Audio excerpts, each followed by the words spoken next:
right. Hello, everyone. Hopefully, you guys can see me okay. My camera is a little bit off, so let me just put that such that you can see a bit better. Hopefully, you guys can see me and hear me all right.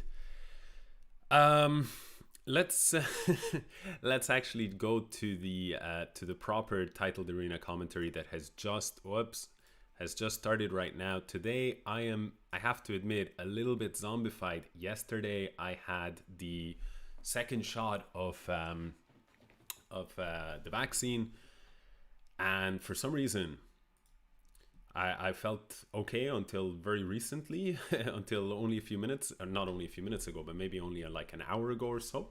But I suddenly got this terrible crash.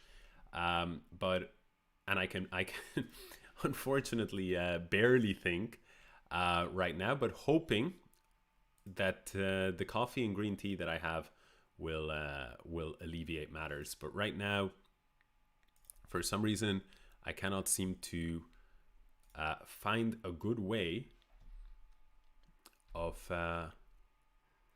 following. So let's go ahead, and who can I follow? I can follow Mr. Penguin. Just getting my bearings, and we will commence this event. So the last thing that I need to do, guys, is to just grab the chat. I'm just doing that right now, and once I have the chat, I will be following the chat on Twitch. And once I do that, it's okay. Yes. So hello, Jeremy. Hello to No Joke. Hello to Established, to El Laurel, and to Satya. Hopefully, guys, you can hear me okay. You can see me okay. All of the sort of technical side of things is good, I hope. And yeah, we're going to dive in. It's once again commentary on a big event, the Title Arena Bullet tournament, which is, for me, always my favorite to watch, to commentate, to play when I have the chance. We see some of the best bullet players in the world, or indeed the best players in the world. We see Magnus Carlsen often playing this event. Now, whether he'll play it this time around with Norway Chess having just recently concluded, that remains to be seen. For now, I don't think I saw his name. Please, guys, in the chat, let me know if that is the case. I notice, by the way, somebody saying that I should update the standings.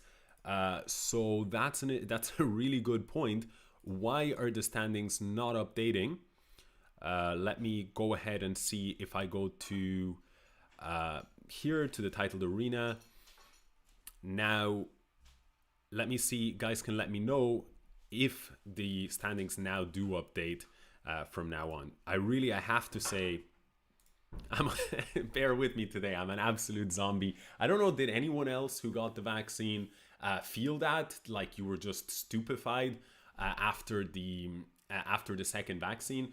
Like, not stupefied. I mean, I was actually fine for most of the day, but like the last while, I felt like I had this massive energy drop, and it's been a little bit of an uphill struggle since then.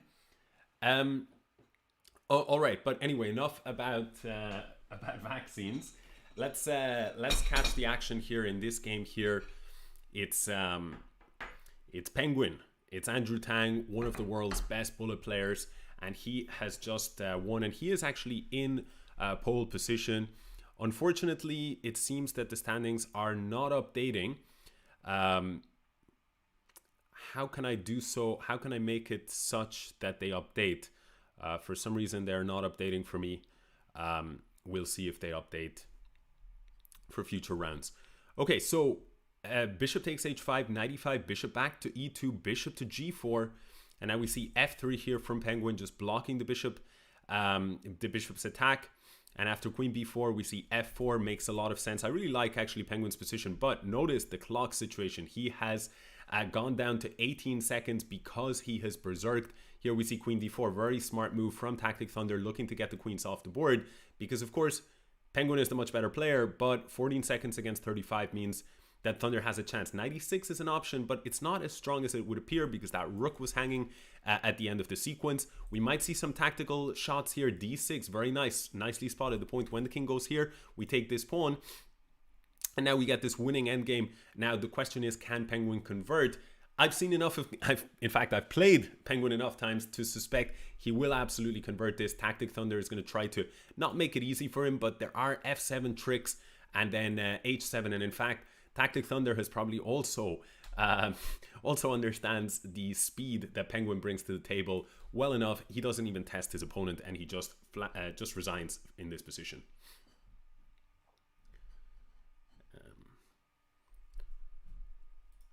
All right. So here he's playing a player, actually, he's an international master, and I always laugh at this guy's name. It's impressive. He's an IM, so I thought that's actually a pretty clever way of naming yourself. I'm here also. You'll have to forgive that I am in. I'm in Cork, visiting family, and when I'm in Cork visiting family, I don't have the usual studio setup, so I'm just grabbing my bearings here. Carlsen is not online. Maximilian Pegaso says, Alex, please make more videos, man. I've watched all of your videos already like 3 times. I appreciate that, Maximilian. Yeah, I don't know if I will be making more videos. I'm actually a little bit on a little bit of a hiatus actually from chess at the moment. I'm still doing a little bit of commentary here and there because it's something that I enjoy, but I'm no longer working on YouTube or streaming, and I'm also taking a break from chess coaching. So for now, I don't think that there's any chess videos coming up, but if I get the enthusiasm again, for sure, I will do so. So we're still watching Andrew Tang. By the way, please guys, let me know in the chat if there's somebody, some particular name that you'd really like me to cover. I'd be happy to do so. And I see Jeremy is fishing, says first one yes, second okay. Postmodern said got the single shot Janssen, was out of it for a few days, honestly. Yeah, second one was fine for me. The first one hurt a lot though on the following day. Interesting. Pfizer is apparently worse on the second one, says Jeremy is fishing. That's actually exactly what I had. I got Pfizer, and this, you know, the first time was actually fine, but the second one has just like, yeah, it's weird. It's like, honestly, what it feels like is like I've lost about, I don't know, 20 IQ points or something like that. I can't quite afford that, if I'm honest. So hopefully I'll get them back. I'll get them back soon.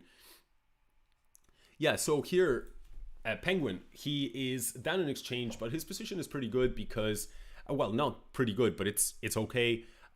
Because he has a bunch of pawns for it, and he also has very active pieces. Having said that, though, Toivok is the one that is going to put the squeeze on him, and especially he's got more time now.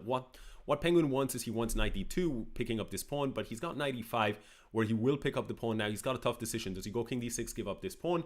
He does do that, and now the reason he's maneuvering his knight this way is he wants knight c3 check and pick up the pawn on a2, and actually these two passers are pretty dangerous. But the problem is this pawn is also extremely dangerous, and now all of a sudden it's very hard to see how do you play. Oh, c3 is brilliant. b2, if rook b8, now c2, Penguin will get a queen. On the other hand, Toivok also gets a queen, but funnily enough here, there may actually be a repetition. In fact, I'm pretty sure it's a forced repetition. So a kind of a brilliant escape there from Penguin, where he was definitely the one under pressure.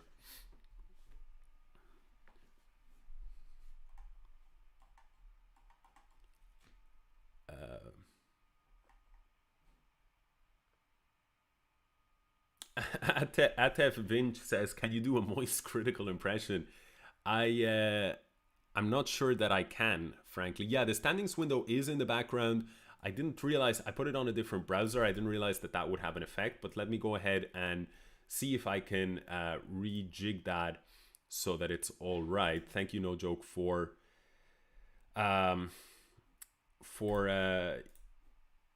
pointing that out. So let's see. Let me see.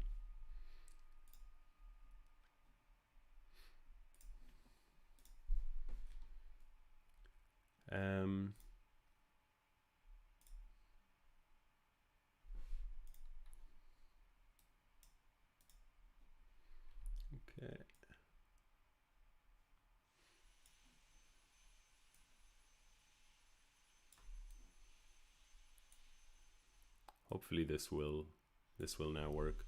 I really have the maximum respect for people who stream on a daily basis, and for some reason all these little details, they seem to there seem to be a little bit of a challenge at times. Okay, so in this position here we have Penguin again berserking. He's playing against Sami Sahi. Please let me know if now everything looks okay. But the problem is, how do I... The thing is, I'm struggling a little bit for reading the chat. Maybe I can put the chat somewhere else in order that this does not happen. Pop out the chat. Okay, maybe this will now be okay. All right. Perfect. Okay, so Penguin, he is down to 10 seconds. He's got Sami Sahi here, but it's a rook and pawn endgame, and to be honest with you, it's very, very difficult to make much of anything happen here. Will Penguin exchange the rooks? I thought he might have, and then gone into that endgame, but he's probably a little bit scared. Obviously, he has the better position. Well, maybe not obvious, but it seems to me slightly better, but it's probably just very close to equal at the end of the day. He's got this check. He can pick up the pawn on b3. And he's actually dropped the rook in the process. He ran too low on time against a near 2800 player. You're simply not going to survive in this way. Let's move on to see who else is here. We see that Penguin is indeed ranked number 1. And but we have Alon Mindlin. He is in number 2 with 20 points. So everybody is pretty close. Sergei Zhigalko, somebody requested. So let's put on the Zhigalko cam and see how he's doing. He's certainly one of the Lichess, great Lichess players. I remember he took a while to come into the sort of the Lichess bullet scene. I think he was used to ICC, which is probably, I guess, more or less dead now, but used to be very, very active. And I remember battling him a lot there. And then one day I kind of understood it's just a matter of time before he comes to Lichess. He'll hear about all of the bullet action, and I know he absolutely loves bullet, so I'm not at all surprised that he did go there in the end. Here, by the way, White has a check, pick up the pawn, a check again, and then pick up the rook, the greedy option. And BMW Hero showing his class against Sergei Zhigalko that actually he's able to find that. Zhigalko's still alive though. He's still alive in the sense that he does have 2 minor pieces, but you can see that White is pressing for the win nevertheless, and the reason is because the heavy pieces are so strong here. We can see rook a8 is just going to end the game, and Zhigalko just missing that move. But there wasn't too much that could be done, because let's say that you had gone here, then rook a7 was going to create a double threat of taking either the bishop or the knight. The reason why the knight would also be hanging is because your rook would be here and it would be x-raying the king. So Zhigalko, he needs to fight back in this particular game here, and because he's already out of the top 10, he's out of the front page of the rankings, and well, let's see how he does. Of course, in a bullet tournament, you're only 15 minutes gone, so anything can happen at all. And he's playing the advanced variation against the Caro-Kann, which he's very, very used to, playing, where you grab this pawn on c5, because well, it's a very, very popular system. I'll just try and go back, where here after e5, here black plays c5, and White just grabbing this pawn on c5, and now White is going to try to make use of that extra pawn.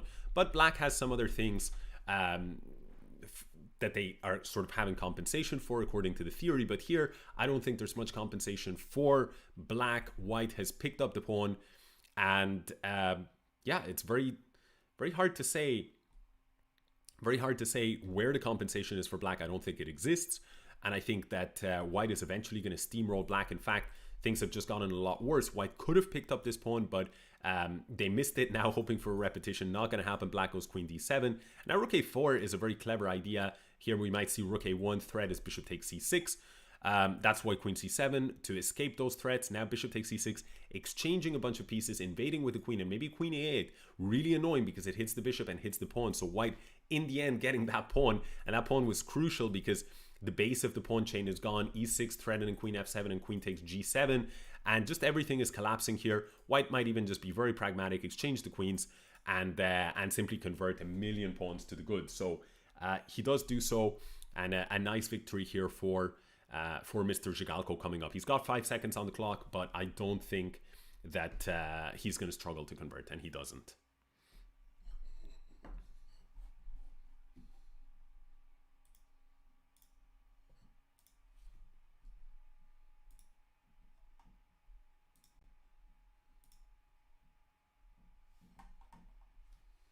Hey, the truth.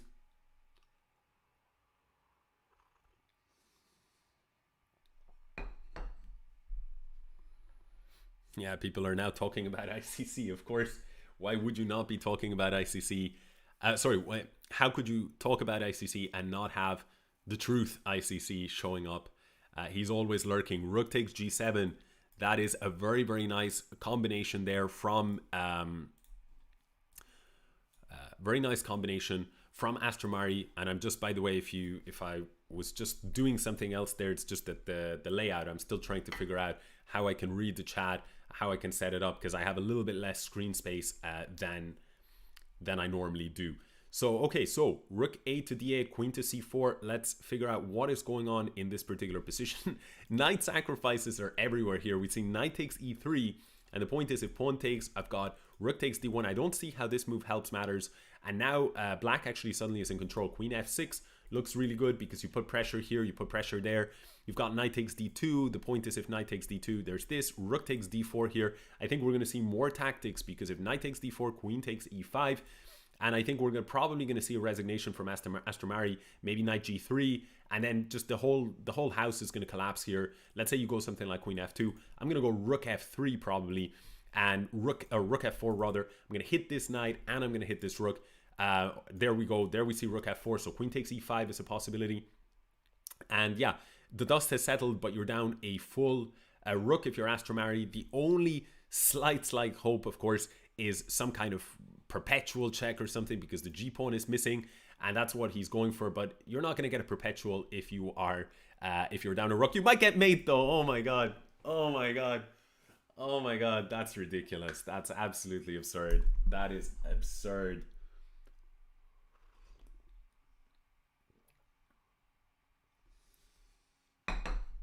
That's absurd.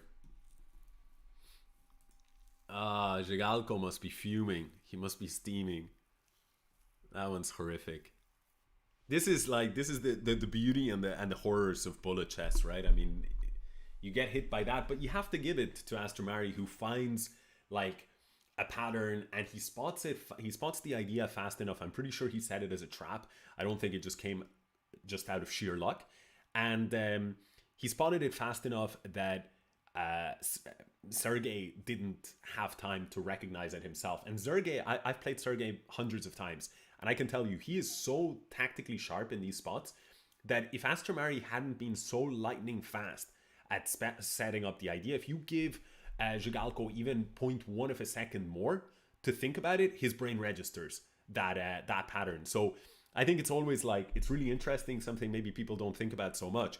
But one of the things that makes people like Penguin so incredibly tough as a bullet player is that he spots those patterns, just those fractions of a second earlier than most people would, and he plays so quickly, and he puts that squeeze on that you're often, when you play against someone like Penguin, you often find yourself, by the way, here white is in serious trouble because checks are coming in, you often find yourself like that if you only had 0.1 of a second faster reaction at spotting the thread, you'd be fine, you know? But that's kind of the feeling you get every game that you play against someone like Penguin. And there anyway, I thought that Astaneh did brilliantly to spot the pattern and to play into it at that speed.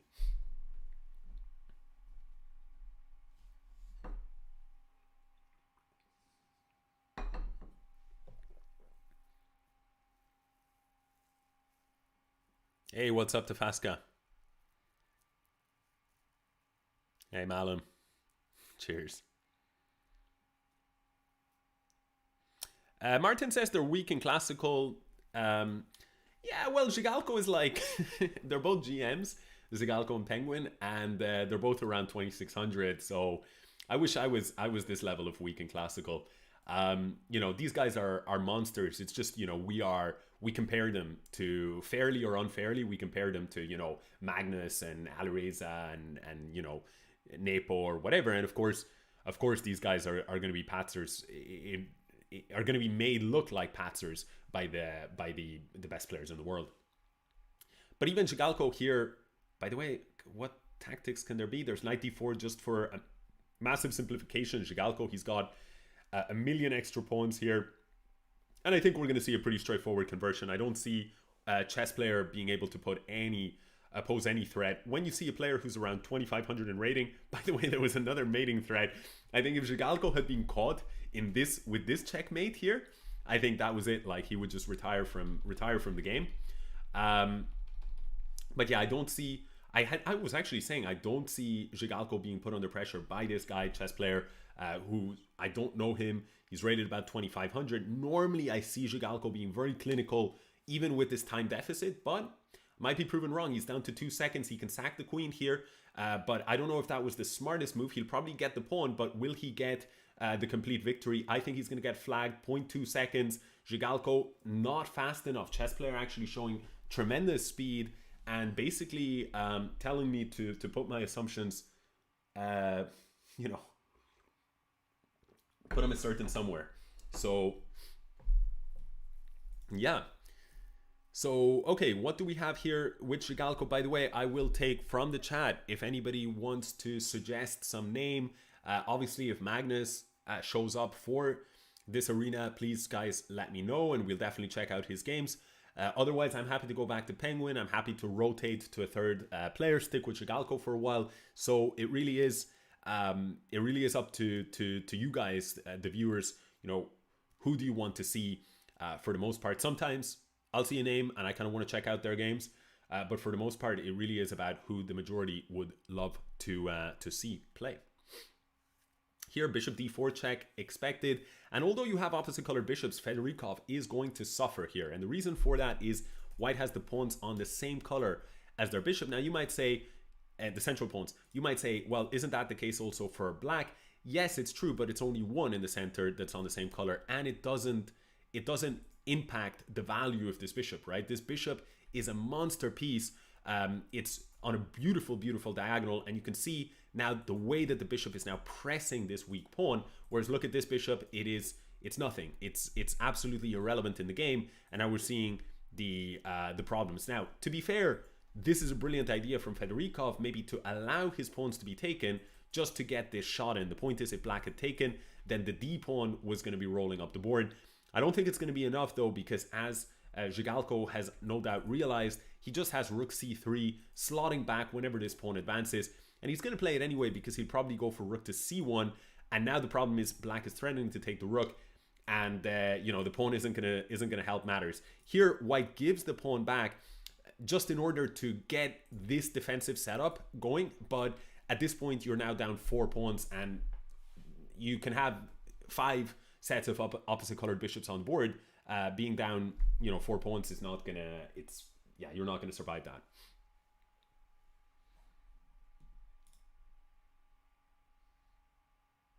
Amadeus says, hey, I watched all of your videos of the Italian game. It helped me a lot. Thank you.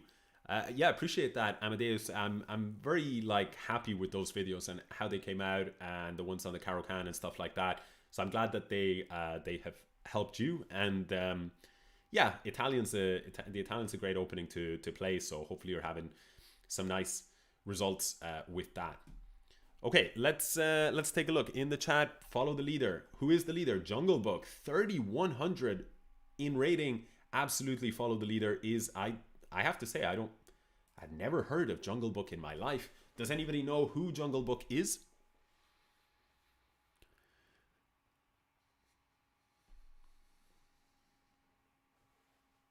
Incredible, Mr. Jungle Book. He's Nihal Sarin. Wow, okay. But Nihal plays under a different account name also here, I'm pretty sure, right? He has I think an account by his name, like Sarin Nihal or something like this. Yeah, I remember like there was a story I was telling it the last time that we played, the last time that I did titled arena, I think the Blitz titled arena. Anyway, I played like so I had a great score against Nihal. It was something like 5 apiece over 10 games, and I was like starting to get a little bit smug about it, you know, thinking, oh, you know, I really holding my own against Nihal, and but I hadn't played him in like 6-7 months. I played him again, and we just wound up playing a match there maybe a month ago or so. I played him for like 16, 17 games, and the guy is like, he is so heavy, so far improved from the previous times that we had played. I was just blown away by how brilliant he's become as a chess player. He was already, of course, incredibly strong, but now I felt I'm playing like, it really felt like I was playing one of the best players in the world. And he beat me something like 15.5 to 1.5 or something crazy like that. I mean, he just absolutely demolished me. And yeah, with it, all my pride, you know, all my smugness. So yeah, no surprises here. He's 3,100 plus in rating here. When I was playing him on his Nihal, on his other account, he was like 2,900, but I think 3,100 is much more reflective of his true strength here. So what is he doing here against Toivak? He's attacking him, and this is a brilliant idea. King h8. The point is we want rook to g8, and once the rook is on g8, this bishop is going to look very, very shaky, and then you're going to start to see ideas involving checkmate. Bishop to d5 makes a lot of sense. e4 blocking. That's why, by the way, the queen went here. Nihal wants knight f3 check. I thought actually I was expecting rook to d8, try to challenge this knight. That's what we see. Bring the final piece into the game. And on top of this, if the knight moves, we're going to see a move like knight f3. Now f6 just defending this, which is really, really nice. A beautiful f6 ends the game. Toivak paralyzed. Rook takes d2 is the threat. Knight f3 check ideas if you move the knight. If you don't, well, I'm going to take the knight and then go knight f3. So it's game over. And actually really a beautiful game there from Nihal. Beautiful attacking play, like in the final position, to just force your opponent to resign with a move like f6 where you just defend your knight is madness. Watneg, almost 3,000 rated player. I don't know. I also don't know who Watneg is, but if somebody knows, please let's know.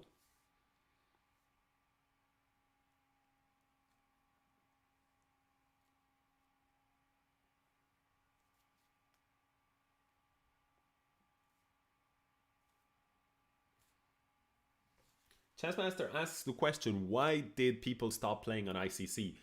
The site just didn't seem to care about staying on top of the game. Let's say it's a little bit like, I don't know, it feels a bit like, let's say, Yahoo is a bad example, but maybe like Netscape or something like this, where I don't know what happened, but at some point it was like a market leader, and then at some point it was just like nobody was using it because it couldn't provide the same quality of service as the newer players. That's what I feel happened. Maybe somebody else will have a more refined understanding of the situation, but what I feel just happened is whoever it was, maybe management or something, they weren't so eager to stay on top of the game, and or maybe they felt they couldn't compete with chess.com, Lichess, and everything that they were bringing to the market. Okay, so Jungle Book here on the assault, and he definitely has at least a draw here in spite of being down a rook, I think. Well, actually, White is going for this, trying to play for the win, but it's a very double-edged sword here. Watneg looking for victory with that rook e2 move, but I mean, you can't possibly expect victory here. Only Black can win this position. The question is, will he though? Because White, oh, now actually, no, Black has gone completely wrong and lost all his pawns the second that I said that only White can win. In fact, now, and d4, what a strange move to give up those 2 pawns. Incredibly strange. And now we are going to see, we do see a win for Watneg there. Black lost all their pawns, so very, very surprising. I'm not sure if it is Nihal. Some people in the chat were saying it was different, that it may not be Nihal. Cormac says, it got real quiet, and as a noob, I couldn't justify paying for a site that was all GMs and could never win a game. Yeah, that's... I mean... That's fair enough. I think as a title player, like, I used to... You know, I used to absolutely love playing on ICC because you would join the pool and it was like pretty strong players, decent selection of players. It was very serious chess. At least it felt like it. It was a great place where, like, to learn as a kid. Now, obviously, today's environments are just as good, if not better. But peak ICC, I think, was quite good, and I think most people who played on ICC in the peak ICC days, they tend to reflect fairly fondly on it. I've never heard of anyone sort of hating on what ICC was in its heyday.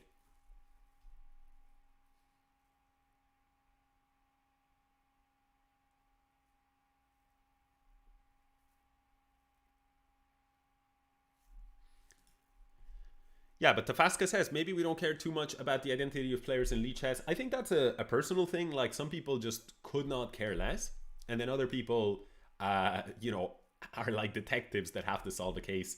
I guess I stand somewhere in between. Sometimes I'm curious, but yeah, not overly so. These days it feels like basically all the top guys in the world, they all play online. And so it's kind of like, okay, you know, what can, like, even if you found out what name can you find out that would be super juicy or something, you know? Whereas back in the day, it felt like the elite players were playing less online. So if you saw a monstrously high rated player, you might think, oh, could this be Kasparov or something like that? But nowadays, all the top guys are playing online all the time. I feel it's taken a little bit of that intrigue away.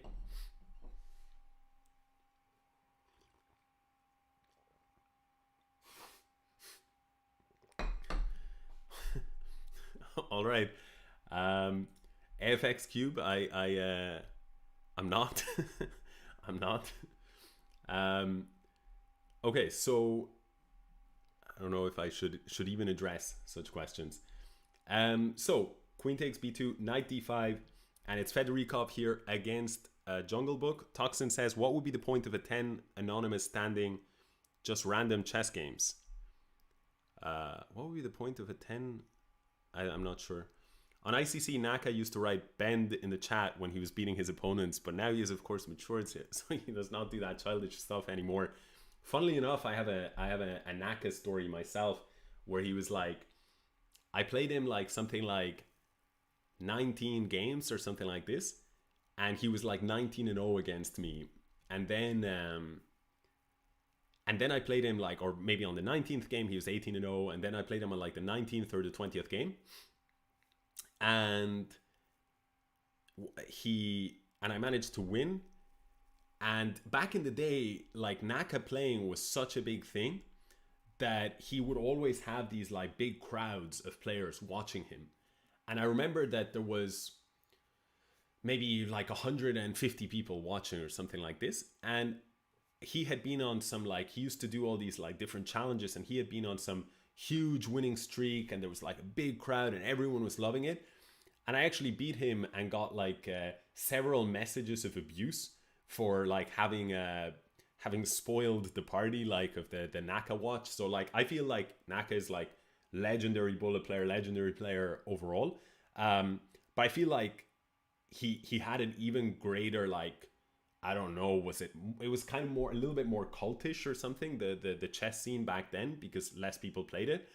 And he had like this cult following, this on ICC, like he was like a god on ICC. I don't know. Maybe people will tell me like he had the same thing is going on today with Naka, but I felt like back then it was a bit different. Like when he would show up and play, like crowds would gather and yeah, and he had his antics, which some people liked and some people didn't.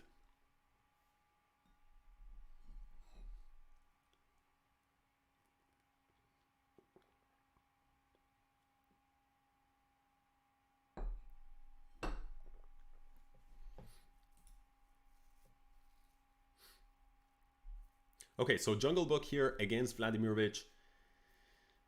And what do we see? We have a position where material is equal. Material is equal, but it's all very, very messy here. And black seems to have gotten the upper hand now because the pawn on d4 looks like it can fall. And it does indeed fall. But on the other hand, wait, knight g5 check. King here, knight takes, king here, and rook h8 was checkmate. That was checkmate, missed by... oh no, it wasn't because the pawn on h5 was falling. Excuse me. Yeah, it would be checkmate if not for this one move, but that's an important detail. So white is still very much in the balance, but so is black. Knight takes there is looking good. Rook f5, a smart move, because if you took this pawn, the bishop was hanging. Rook takes, now the bishop is still hanging. What are you going to do about the bishop? Bishop e3 to defend that. Rook f8 check would probably be a draw. Oof. It's all getting very messy with only 6 seconds on the clock. I'm not too sure. I'm not too sure what is going on, who is going to win this. Rook takes f4. Now white is doing absolutely fine, if not better. Knight g4. White is now winning, but only 1 second on the clock. He's picked up everything, and he actually wins. He wins on time as well. So, yeah, Jungle Book with a win over Vladimirovich, over Andreikin.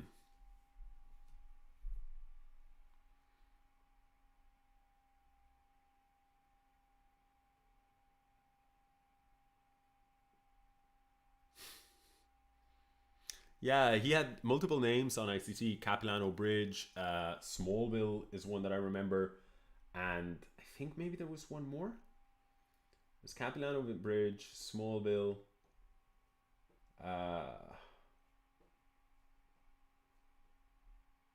No, I don't know.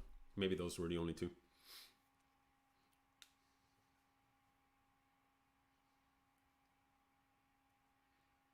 Year of the Rabbit. Was that another one? Truth knows everything. All right, so in this game here, we've got Jungle Book. He is down on exchange. He's in a little bit of trouble here against Arca 50, who's putting the squeeze, and the rook actually drops, and there is not much more to do here because you cannot go king e7. Hence why Jungle Book resigned. Let's take a look at what are the current standings. Arca 50 is actually in first place here, having overtaken with 50 points. So let's go ahead and take a look at Arca 50. And they're up against the Chess Braz, which I presume is none other than Eric Hansen. Maybe someone can tell me if it's a man Hambleton. But this is an interesting one. Arca 50, not sure who it is, but obviously extremely strong player. And, you know, Eric Hansen needs no introduction. Just a top bullet player. Eric, knight takes e5 though. He's in a little bit of trouble. Before I talk any more about how he's a top bullet player here, he needs to solve his problems, because right now we've got some bishop takes h7 tricks already available, and there we see them. Rook takes d8, bishop takes. In the end, that knight on e5 is going to hang, and you see maybe something like b3 just consolidating. The point is, white can actually take this pawn, and black can pretty much already resign, because I mean, okay, resigning is an exaggeration in bullet, but yeah, bishop takes g2's kamikaze, by the way, because if you took, the point is, once the bishop gets taken, I can pick up the knight on c3, and if I pick up the knight on c3 immediately, well, that bishop was there. So it's just a little kamikaze desperado move. But the reason why I was saying that you could almost resign is because these two pawns, protected, connected past pawns, are usually going to decide. But winning this pawn on g2 was brilliant, actually, from Hansen, because it breathes life into counterattacking possibilities here from black, associated with some knight f4 ideas. This knight is a monstrous piece, so the king not 100% safe at any point. We see rook takes b3, and now, you know, we see a control over that square on f4 actually, which is very important. Queen d8, king goes to g7, and queen h8 is what white is looking for. A brilliant actually pattern, because all of a sudden black resigns, since there is no good way to prevent queen h8. So very nice. Rook e4, rook h4, queen to d8, I think it was. I'm not even sure if the queen was on d8 or elsewhere at this point. But yeah, very nice, very nice concept there. All right. I will leave you guys, by the way, for just 1 second. I need to just quickly run to the bathroom, and I will be back, so I will leave it on this game.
Okay, and we are back, and hopefully with no more interruptions to today's broadcast, which has been a little bit of a spectacle so far between the second vaccine shot and the unplanned intermissions. All right, so what are we looking at here? It's Arca against Gabuzian. And we've got an hour and 12 minutes left in the event, and hopefully the coffee is kicking in, so we're going to try and focus for the remainder of it. And Gabuzian, I think chess mood, always a sign that we are in the hands of an Armenian grandmaster here. Chess mood, I think, is one of those chess training platforms of which there are various or communities, and many of the Armenian grandmasters involved, they write at the end of their username chess mood. So let's take a look at how the tournament is. Arca is on 59 points, and Gabuzian himself is also on 59 points, but he's on fire. We've got Sumsar 42, that's Rasmus Svane, one of the Germans, one of the big talents from Germany, and near 3,000 rated players. So let's actually tune in with Sumsar, who plays very aggressive, and he's playing actually against Arca 50. So let's check out what's happening here. Knight e4 makes a lot of sense. Just looking to hunt that pawn. King d8, sliding the king away from the checks. Knight f7. This is done so that knight is removed, so that white could keep this bishop. Bishop a6 ideas were in the air. c4 makes sense to stop them. Now bishop b7, challenging white's best piece. Probably we're going to see the exchange. And now rook e8 and rook e7, just to make sure that the pawn on d7 is defended. We see king c7, and we're probably going to see at some point some rook e4 ideas. f3 puts an end to all of that. Maybe we'll see something like rook f7 just to defend this pawn, and then bringing in rook over. Black has to figure out which way they're going to actually untangle.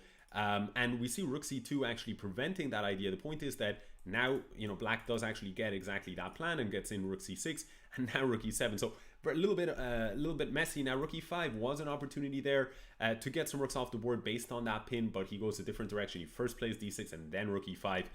Rook b5 on white's part, I'm not sure what that achieves, because I think you can exchange the rooks if white takes back with the a pawn. Black, I think, is going to be pretty happy that he's got this pawn. On the other hand, white's argument is, now my pawn is also really advanced and I can go king takes b6. And I think both myself, I thought this was good, and Sumsar, who played it, may have underestimated the quality of white's counterplay. On the other hand, brilliant idea from Sumsar, who has these two passed pawns. And what do? You want to push the b pawn, but it's very, very difficult. You've got one, your opponent has two. Somehow, though, Sumsar, in the time scrambles, I mean, he won on position. I mean, he made the queen. His plan came to life, but then somehow, instantly, he lost the queen. So a little bit of a disappointing one. I thought was pretty well played by Sumsar. I was expecting a win when all of a sudden here, check here, and unfortunately he goes king c7, and rook check picks up the queen. And queen a5, it's the line of the Caro-Kann. I play it myself. And basically with queen f5, oftentimes black is just looking to get those queens off the board, and white slots the queen to g3 so that, hey, if you want to get the queens off the board, that's fine, but there's going to be a semi-open file here. Maybe I can use this, maybe I can chip away at you in the future, and that's exactly what white is looking to do here. We see an exchange of this very strong knight on f5, and I kind of like white's position, but not by too much, actually, not by too much. Here maybe we're going to see some move like knight to f8, for example, challenging this bishop, kicking it out, bishop to d4. Bishop to d4. I'm a little bit surprised by what exactly black was intending with this. g3, we probably want to see f4, but I think black is pretty happy. That knight was on f8 a second ago, suddenly it's here on e4, and suddenly it's on f2, and I don't know, I think white lost track of what exactly to do with himself over the last few moves, and as a consequence of this, black picked up an exchange, a pawn, an exchange and a pawn, and I think that's going to be lights out. Rook takes d5 is even an option here, because if bishop takes d5, that rook on e1 falls. So Sumsar just completely outplaying Macrofago, who I believe is Spanish grandmaster, whose name now escapes me, Ibarra Jerez, I think, is who Macrofago is. And very strong player, very strong bullet player, but here he was properly outclassed by Sumsar.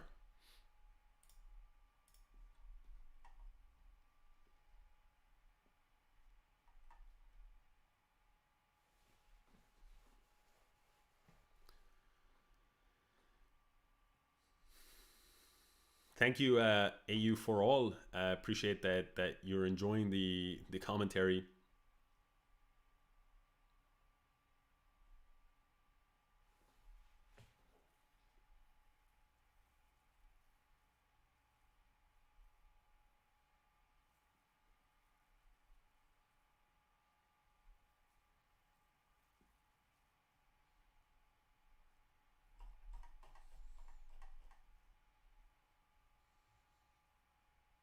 Ah, gold for all.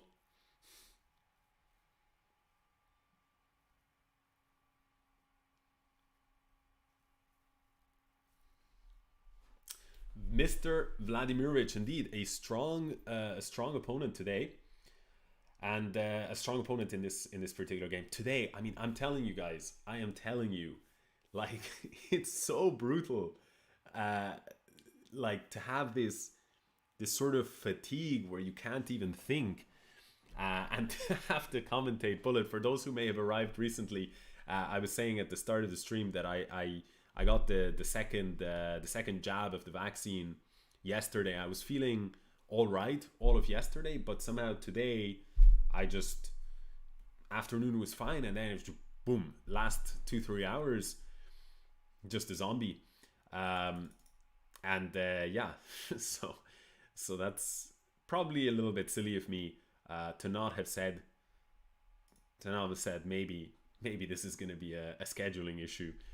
But anyway, here we are, commentating bullet, the perfect antidote to feeling like you can't think, or the perfect thing to do when you can practically, when you're struggling to form a coherent sentence. Bullet, commentating bullet, tends to be what you need to be doing. All right, so b5 here, and we're looking at b4 in order to attack here. King e7, so rook takes d8. Black has to watch out for some knight c6 ideas, but for now they're pretty unlikely because that queen is covering properly. But now once the queens come off the board, you have to be careful. But the bishop from a4 with that pawn move had moved from b5 to b4, uncovering that protection. Bishop c2. Be careful though, because now bishop takes, knight takes. Now we do see this knight c6 idea, and I think unfortunately Sumsar, he's realized what he I'm sure he was aware of it for every move, but then just one lapse in focus and he realized knight c6, and he didn't even continue to play. Here we see Andrew Tang. He's continuing his unbelievable berserking approach to berserking, because when you're berserking people like Sumsar, you really need to be basically Andrew Tang and pretty much nobody else on the planet to even have a shot at a berserking against the best bullet players, 3000 rated players.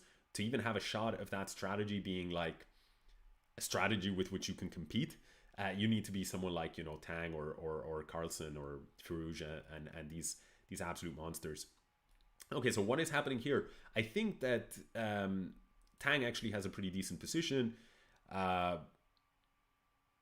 But yeah, 13 seconds against 33. You just have to feel like black is just going to convert this. How will he go about it? He's just going to try and play solid. Maybe he's changed the rooks. No, he goes rook c5. Even better, white goes g4, queen h3. Putting a little bit of pressure. The queen on the one hand is a little bit out of the game. Maybe that's a slight concern. Black though, h5 and h takes g4. And I think that's it for Tang. I think I've been wrong on every guess I've taken so far about how the game is going to end. But I really think this one, I think Penguin just has no chance. 4 seconds against 14. I'm going out on the line, on a limb. I'm going to say it. 0 chance for Penguin. That's a dangerous thing to say, but I really think in this particular instance, there is 0 chance against the player of the caliber of Rasmus Spane. And, well, as they say, I nearly thought that Penguin was going to do it there towards the end, because I had started my sentence assuming his flag was going to fall, but then Penguin whips out another 20 moves. What I was going to say is, as they say, a broken clock is still right twice a day. So, you know, here we are. All right, so what is happening here? Mr. Sumsar, he's built up a pawn center. He's playing against FIDE Master Ohanian Emin Chess, and yeah, it's a nice position here for white. You can't go too far wrong. You've got a nice center. You've got the bishops, but Suddenly, a little bit of a tactic. I think white is just going to take this knight though and take, and it's a very funny position. Suddenly, anything can happen. It's a bizarre position because white has 3 minor pieces for the queen. He's got I actually think that white is in good shape, but it's a little bit scary to see all of these pawns for black, right? So black has 2 pawns and a queen for 3 minor pieces, but white has much very high quality pieces. So I think that the high quality pieces will count for more, but in a bullet game, anything could happen here. White probably needs to figure out, how do I get this knight into the game? Well, c4 allowed it to jump into d4. Maybe that was a little bit premature. And now if white can just coral this pawn, this is the reason why the minor pieces tend to count for more.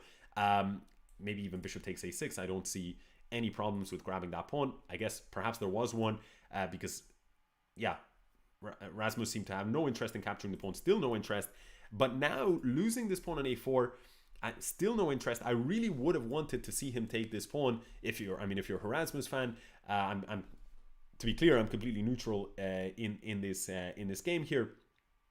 But from a white perspective, the one that we're looking at, you would want white to have taken that pawn. I'm a little bit surprised that he didn't, and now he's had to sacrifice a piece. And maybe he's got a draw here because of this pressure against this pawn. But in fact, a2 will actually win the game. Will win unless Ohanian loses on time. But I don't think he's going to lose on time. He's got plenty of time to checkmate. And there we see that checkmate.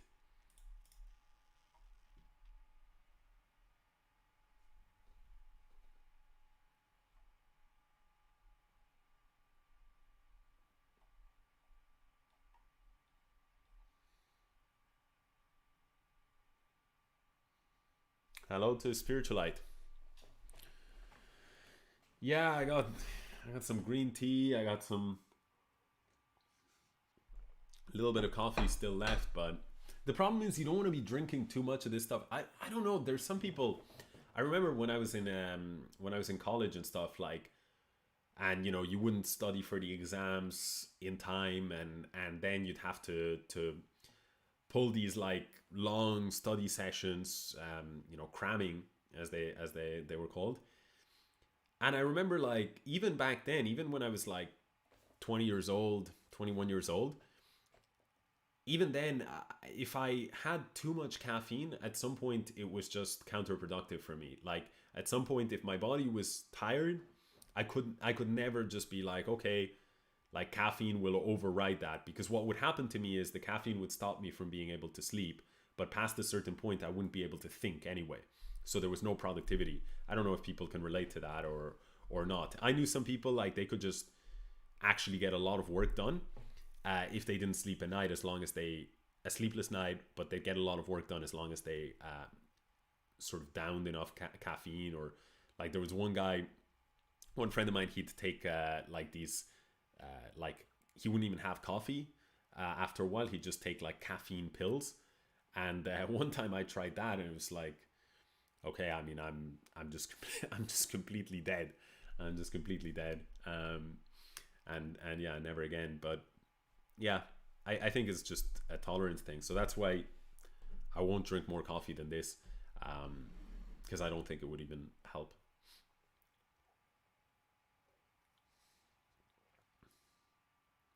What is going on in this particular game? Well, knight f5. Be very careful. You're close to getting checkmated, but Sumsar has lots of time, and he's got everything. He's got the time and the material, so no risk there.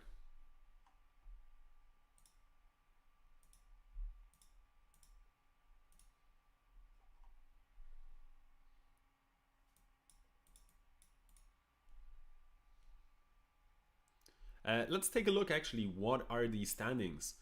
Jigalko has he's jumped into the lead with 74 points, but it's extremely close titled arena. We've got Jungle Book with 72, Arca with 68.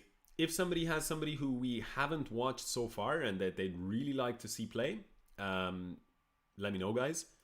But for now, maybe we'll jump back in. Let's see actually if Jungle Book can potentially jump into the lead, because I think they're the highest rated player. Correct me if I'm wrong, but I think they're the highest rated in the event, and they're the only ones. not the only one, but they're the highest one that's on fire. So they have a very good chance of jumping to the lead over this next game or two. So in this position here, we've got the rook has just been left to hang there, and I don't see any compensation. I think that was just straight up a blunder, and I think, well, at this point, Jungle Book is just winning here. There's no counterplay. Black is going to try and generate some counterplay here against this pawn on g2, but we see White just shutting that down. Black dropping the queen to h5, hitting the rook, but again, White shutting it down and forcing the queen exchange to boot. Pawn on e5 is going to fall at some point, but for now, White is just more interested in progressing with this pawn, this d pawn, and there we see it. I mean, just a resignation. Hey, what's up? My name is Ken. The truth wants to see King's Crusher. I'm not sure if the truth is trolling. I wouldn't be surprised if he was trolling. Nothing against King's Crusher, but I suspect that if we switched from Jungle Book to King's Crusher, we might get some people exiting the stream.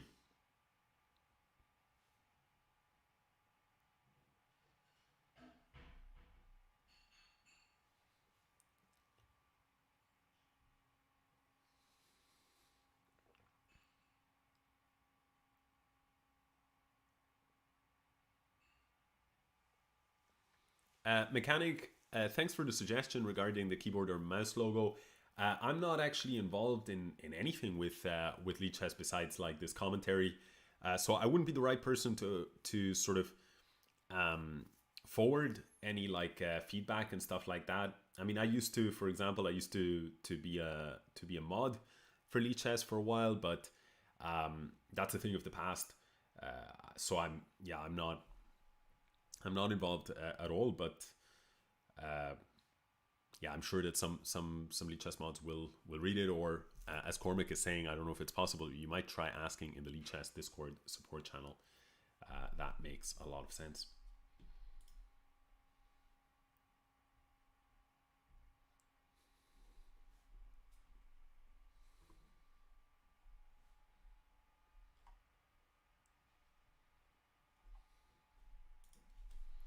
Okay, so Jungle Book playing against BMW Hero. And we have this kind of weird opening where Black has given up a pawn on the b file, but they've got a lot of counterplay here and a bunch of pressure against this pawn. Maybe we'll even see a move like d5, inviting this pawn capture so that that bishop also comes into the game. Black's really playing like this is a really interesting game, really playing for the initiative. We see sacrificial ideas here, just wanting to force White to burn as much time, shuffling their queen around, escaping the threats. But I'm not sure that I think it's maybe a little bit a bridge too far. I mean, White is up a pawn, and Black definitely has some compensation, but do they have complete compensation? On the other hand, a4, it's a very smart move, because if you take, yes, the queen was defending, but there was rook b4 ideas. So here we see bishop d4, and now Black actually has recovered the pawns. And once again, as per the theme of the evening here, by the way, I think we can even take here, bishop takes d4, queen takes d4, and now rook takes f2. Looking very, very strong.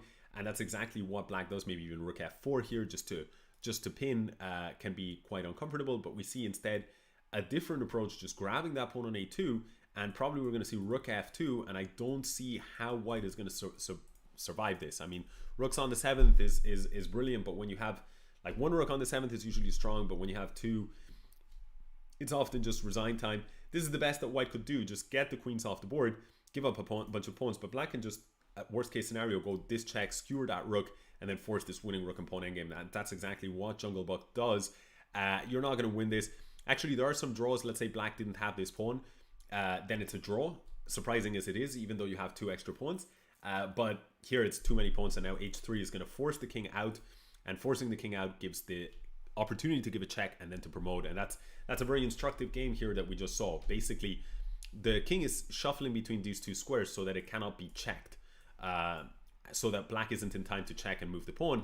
But now Black kamikazes with these pawns just to force the king out so that the king is checkable, so that then they can promote, and does it instantly, and very, very impressive stuff. Actually, one of the things that sort of brings to mind is one sort of comment when people ask, like, is bullet good for my chess? I mean, for the most part, no, it's not good for your chess, but I do think that it can be beneficial in some respects. Like, and I think one of them is when you play certain end games, like that one, for example, what you'll find is maybe a player who's like 2200 or 2300 panics and doesn't really understand how what's a very effective winning plan.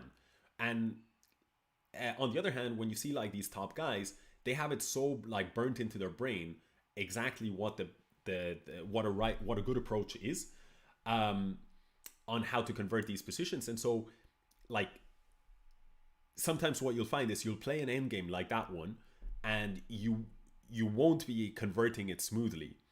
And then well, I could convert this if it was an over the board game and I had lots of time on the clock.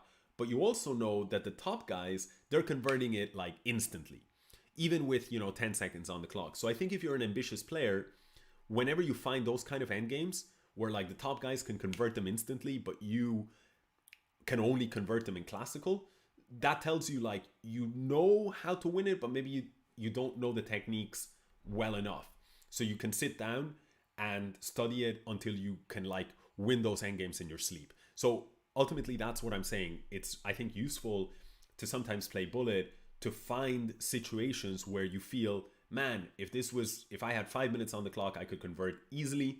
I know this is an easy win, but somehow I struggled and I blew it with 10 seconds on the clock. Let me go ahead and study this so that the next time I've got it with 10 seconds on the clock, I'll be able to just win like that. I think that's like one of the benefits of playing bullet, and also it just exposes you to a lot of positions and a lot of like relatively basic end games. So I guess what I'm saying is sometimes it's a very good way to expose like weaknesses in your game that maybe you weren't even aware that you had. Things that you know, but you don't know them like completely 100% crystal in my sleep kind of knowledge. And I think that kind of knowledge is useful to have in chess, even for classical. So bishop c6, big problems here for Zhigalko, because the bishop was under too much fire from two minor pieces, and then it led to the loss of an exchange. And here Zhigalko is passive, extremely passive here. It's a depressing position, to be honest here. Queen does drop back. He does pick up this pawn. I'm not sure why the queen didn't drop back to c4 so that the pawn was still being defended. Nevertheless, with this knight on a8, knight on a8 isn't great. I'm sorry, I just couldn't resist. But yeah, as they say, knight on the rim is dim, and here, while a knight in the corner, yeah, thankfully nothing rhymes with corner that I can think of, at least. So you guys have been saved from another terrible wordplay. But here, queen takes e4. The knight is almost about to drop, but that rook, the fact that it's hanging, does give some life. But the problem is queen e8, and now we're going to see this queen h8 idea that we saw in a previous game earlier in the tournament. And now, yeah, black needs to run king h6, but in running, they lose this pawn on f7. Now black tries to defend, but probably we're just going to see a move like g3 at some point. No, even stronger, even more punishing this pawn, and now check, and close to checkmate. Very nice. No way to shield the threat against the queen, and at the same time covered the g6 square. And yeah, Zhigalko just took the pawn because he was under a second and didn't have time to think. But yeah, game ends in checkmate. Jungle Book with the black pieces against Mr. Hansen.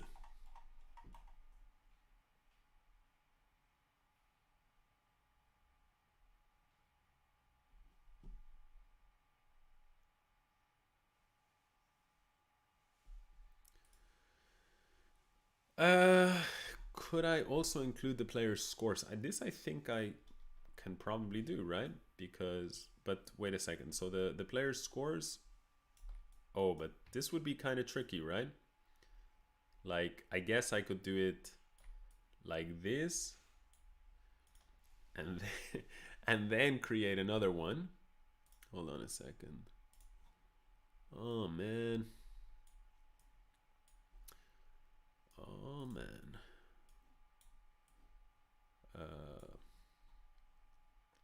But it's a very good suggestion.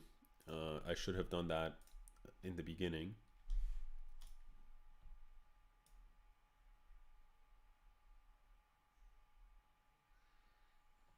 You guys get to see, though, the good side of it is you get to see my excellent technical streaming skills live.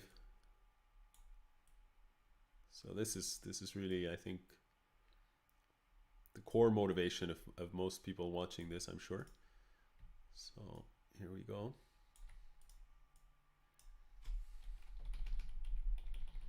God, it's a good thing I did not choose design as my vocation. How about that? That looks absolutely hideous, right? That looks hideous. I actually, Fiona, who many will know, Fionketta, she absolutely, when she watches me do all of this stuff, she recoils in horror very often at my eye for detail, or as she says, my lack of eye for detail. But even I can appreciate how horrible this looks. My goodness. All right. How about that? Gorgeous, no? How about like this? And now we sort of cut out the ratings as well. Okay. Okay, it's getting better. It's getting better, guys. How about now? Oh, nearly there. No, you see, the problem is the boom. See? If you try, you will succeed. All right. Okay. So I'm sure everyone was impressed by that. Let's return to the chess. Jungle Book against Zhigalko. Zhigalko rather on the offensive, but do we believe it? I don't think we do. I mean, Zhigalko's getting absolutely just murdered here because although, well, Zhigalko's up a piece, to be fair. That's a really important detail. And he has checks, so I take it all back because Zhigalko's clearly the one playing for a win because he had a variety of checks if he wanted to draw. But it's far from an easy win. King b2, slow move. The point is, how are you going to get your pieces out? Black goes rook e7, the queen goes here. I'm a little bit surprised about this approach because can black not just play bishop to b7 now? A little bit surprised about this particular way of dancing with the queen. Queen h8, unpleasant but necessary in order to defend this pawn.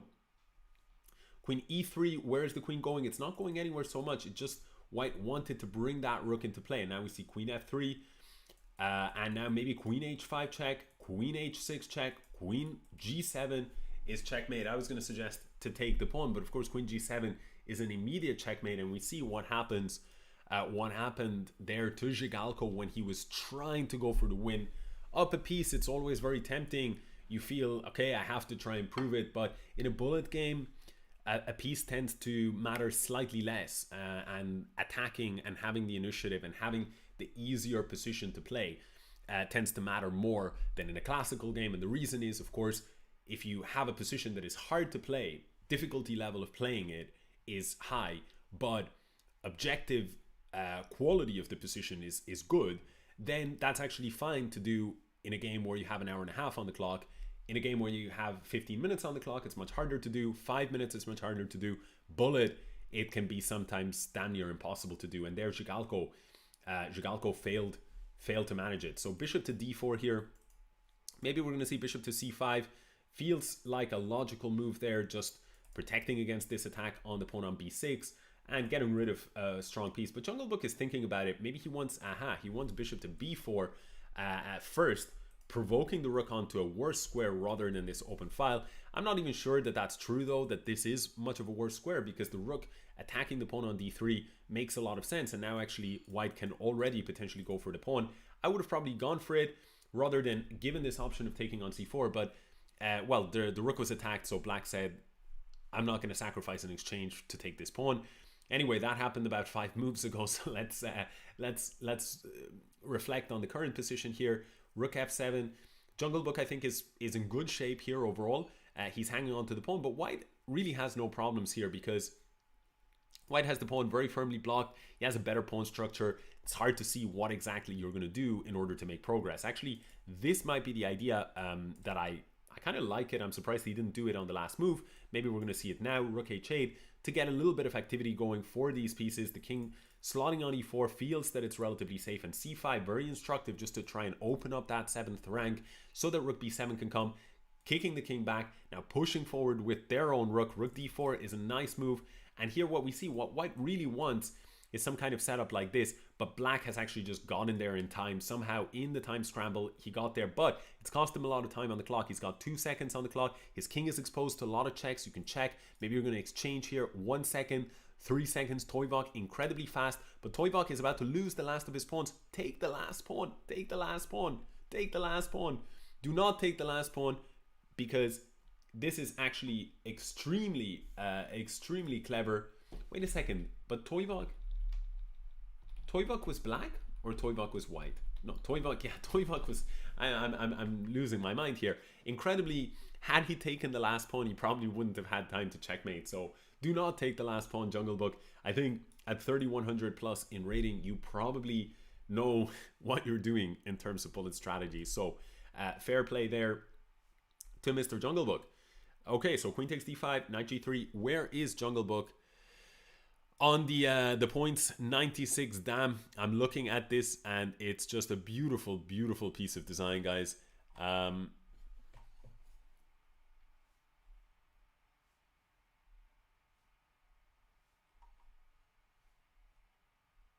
Jungle Book, people are saying is Nihal Sarin.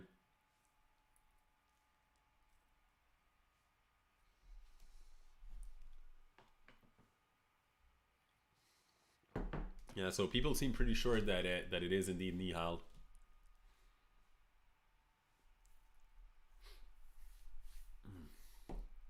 Man, I'm gonna sleep well tonight. Goodness. Okay, so what is going on here? It's an endgame, but not too much is happening. I mean, I guess Black rather, at first sight, kind of feels like they stand a little bit better because of the pieces, but it's really nothing. White has their own counterplay here, and actually, if anything, I'm leaning more towards White because the progress that they're making here seems stronger. It's like, how do you actually defend this pawn on b7? And you don't. So now White is up a pawn. Only they can contest, and in fact, they've now picked up a second pawn, and Sumsar resigns, which seems maybe a little bit premature because this pawn on g3, I know the pawn could be defended with king f4 on the next move. So that's the reason why Rasmus Fane did resign. So Jungle Book extending his lead slightly. He's got 100 points against Arca 50's 98. So it's really all about these two guys. 40 minutes to go. The two sort of heavyweights of tonight's battle so far. And well, we're gonna see, like, can players, it looks to me like the berserking debauchery of Andrew Tang does mean he's lagging behind a bit. He's got 75 points. He's in 7th place. So Tang can definitely mount a comeback. I mean, he's good enough. He can bridge this gap in 40 minutes if he goes on a tear like he has in the past. But the odds are definitely against him. And here, let's see what is happening in this position. We've got Black sort of trying to create an attack on the dark squares. I don't know if they're going to be able to do it. They're stacked up a lot here on this e-file, so we're probably going to see a d5 break at some point, but that's double-edged. And in fact, we've seen instead Black rerouting the knight, targeting this pawn, so White takes a step back from the attacking play on the king side to just protect the pawn. And now Black continuing to remaneuver. He's got a stronghold here on d4. Maybe we're going to see f takes g6 so that this pawn can be defended with a move like rook to e7. That's sort of the benefit. Otherwise, we're going to get murdered. But I think in general, it's looking well. No, to be honest, it's looking like it could go either way. f4 is a move I like. The point, if you take me, I break through, and if not, I'm going to play f5 and I'm going to challenge you here. But Black's idea of queen a6 is very smart from Jungle Book. He says, you know, a lot of these endgames, maybe they're a little bit worse for me, but, you know, you've made more progress in your attack than I have, so let's get the queens off the board and live to fight in this middle game. Now, knight takes, for example, and rook takes f5 were some kind of ideas, but d5 looking like a smart play here. D takes e4 and maybe knight d6 is a lot of pressure against this pawn, and you can even take this one on f5 because of these tactical ideas. So we see that in the end, Jungle Book actually he got his better endgame, and then White immediately dropped the rook, and he's fighting here, but I don't know why he's not just resigning immediately and saving himself that time, because there's nothing that you can do with this clock situation. So Jungle Book, he does get another victory, and the guy is he's crushing it. And somebody requested, can we see a bit of Penguin? Well, here we have it. Here we have him. Jungle Book is facing him, and Penguin, very interestingly, we do not see a berserk. So that tells you something about whatever about Penguin's opinion of Jungle Book. And man, look at that. Actually, you guys can't see it, but the personal score between Jungle Book and Penguin is insane. It's 42 points to Jungle Book and 21 to Penguin. That is absolutely incredible. You rarely see like a 2-to-1 ratio against Penguin. So maybe a lot of those games were berserks, but in any case, if they were, Penguin today in this game, he says no more berserking. Nevertheless, he's in a little bit of trouble here because after a4, the point is you cannot take here, and otherwise, what do you do? How do you defend this? Penguin swaps off a pair of rooks, then goes rook d5 in order to defend, but in the process, he loses this pawn, and now he might even lose the second pawn. Now, there is a check here, forcing the exchange, and then that pawn would be recovered. So I think he's probably trying, Jungle Book is probably trying to figure out what should I do against this. Queen c1, now a little bit stronger that this bishop plays, so g4, creating an escape square with king to g2. Now, e5, I don't see what the problem is with just grabbing the pawn. Jungle Book also says, I'm happy to take that pawn, and now it's on to Penguin. He's down 10 seconds, so incredible speed, and queen c2, uncomfortable move because of this pin. b4, solving the problem of the hanging bishop. Knight takes f7, now that you have a tempo, and wait a second, knight takes, and that queen g6 move, it's just going to come in and rip the position apart. There are no checks, and it's just going to be game over very, very soon, I imagine. A bunch of pressure here, no counterplay, everything rock solid. Black looking for a check, but that's literally just one check, and then the rest of the game is over. Queens have to come off the board, and now the pawn should convert. Now the only question is, how are you most clinical in your conversion here? But it doesn't really matter. You've got a lot of time advantage here. You're not going to get flagged even by arguably the fastest player on the planet. And yeah, incredible victory actually there by Jungle Book, in the sense that it was such a high quality of play, it felt, at least looking at it from the outside.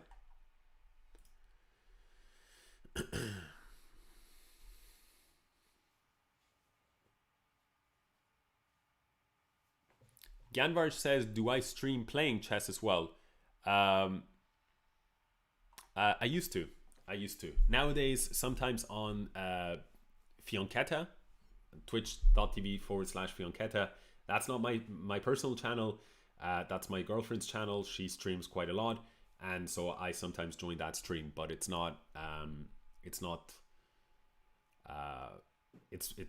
kind of rare.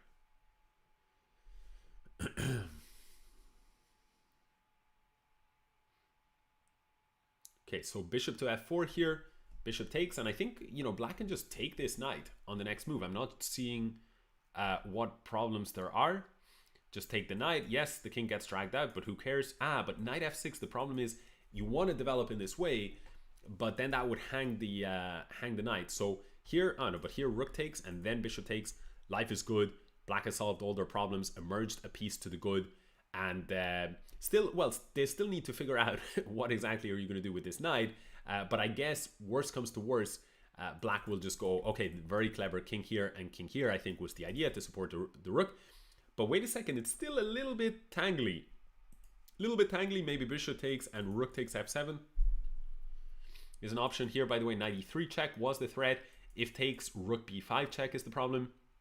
But king c6 allows Black, I have to say, Fedorikov, brilliant defense to even still be breathing in this position that he had where he was just down a piece and he managed to collect so many pawns, and 11 seconds against 12. So this game is far from over. It could go either way. Definitely black is close to technically winning. In fact, I think given that this rook is close to dead, then they would be technically winning. But now the rook has managed to escape.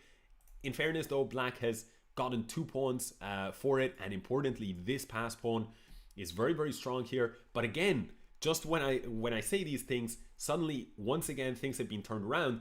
And the position is absolutely fine here for Fedorikov. He's got those 2 pawns. He actually is winning this position now. He's got 1 second against 2. He's got 2 seconds against 1. He's picking up the rook. He's picking up everything, and he does actually get the win there. So a little bit of a nasty defeat there.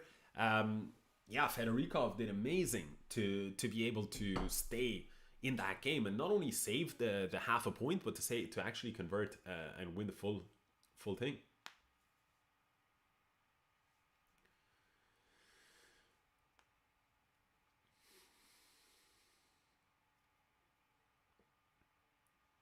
Caesar Chess and Dabo is asking why am I not playing? I have played it in the past, but I'm not playing because I'm doing commentary of the event and sort of covering the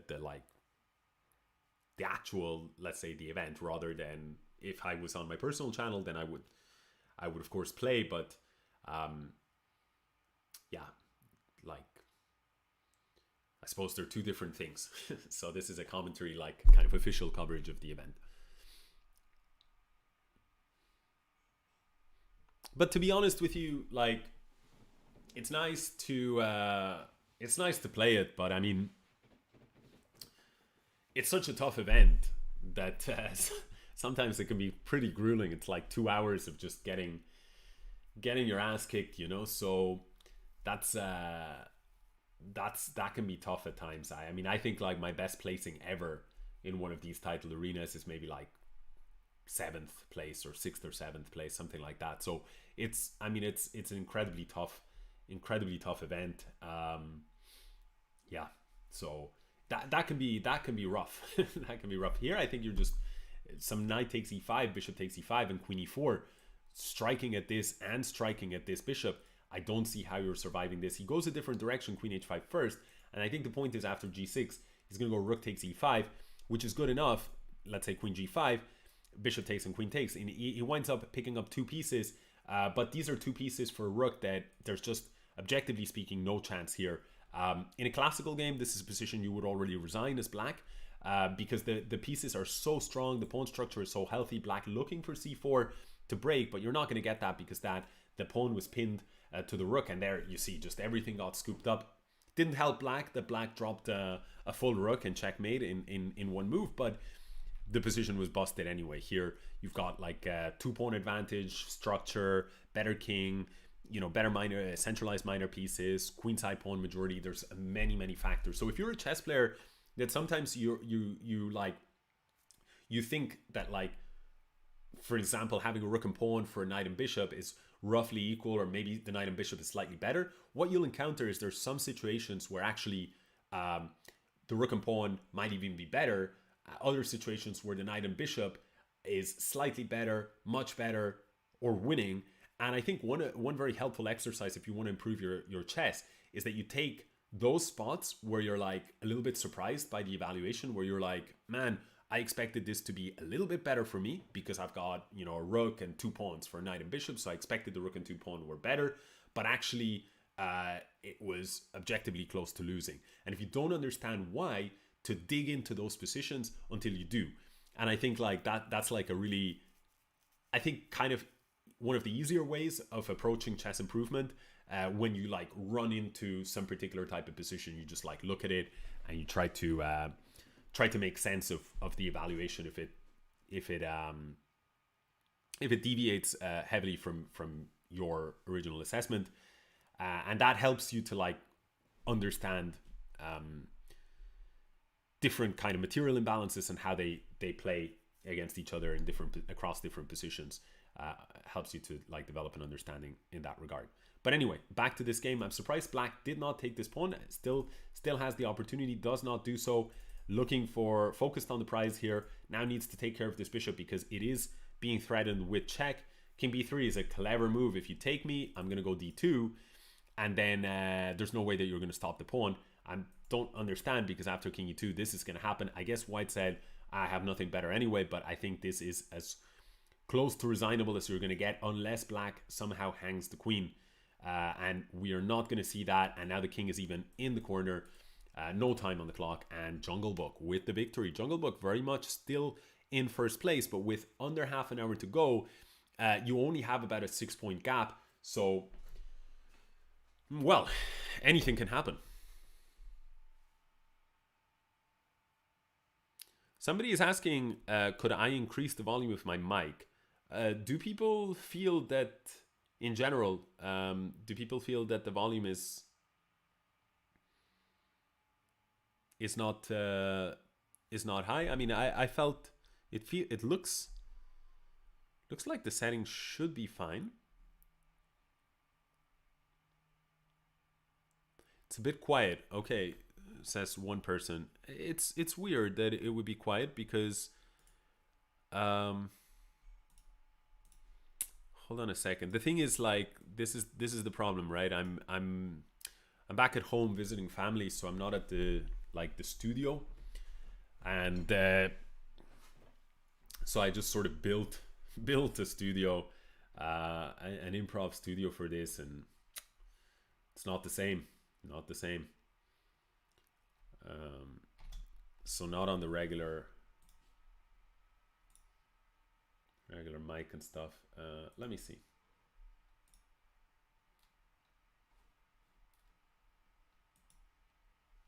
Microphone, properties, levels. Okay, so if I do something like this, boom. Did that improve matters? Is that better? It's better now. Now it's too loud. But I guess that if it's too if it's too loud, I guess you guys can probably lower the volume. That's easier than increasing it. If it's a bit like the whole thing of if it's a bit too cold, you can always put on more clothes. If it's a bit too warm, you're getting checkmated here. Fedorikov, king h5, rook takes h7. So thank you for the comment, by the way. You guys can reduce on the PC, and yeah, thanks for suggesting that. Please never be shy to like suggest changes. The suggestions that have been made so far have been excellent. Like put the scores on the board. That's fantastic idea. And also be audible. That's also great. So these are just generally good ideas. So I'm always happy to hear them.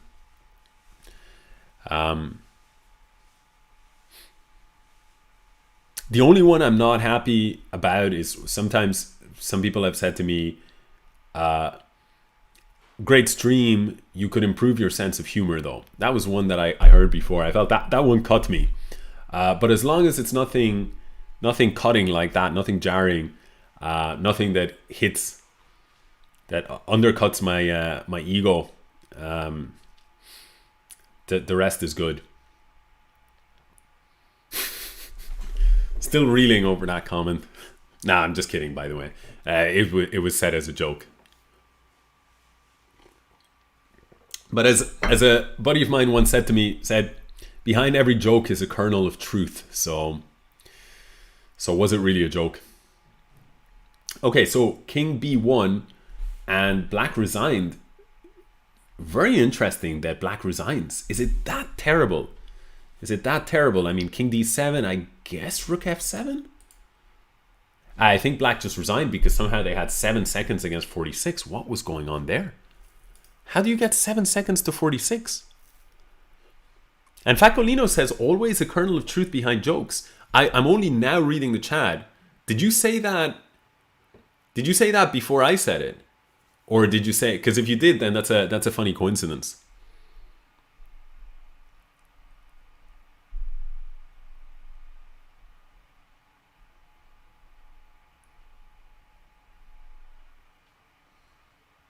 After. Okay. All right. All right. All right. Okay, queen c5, bishop to d4, queen d5, rook to c1.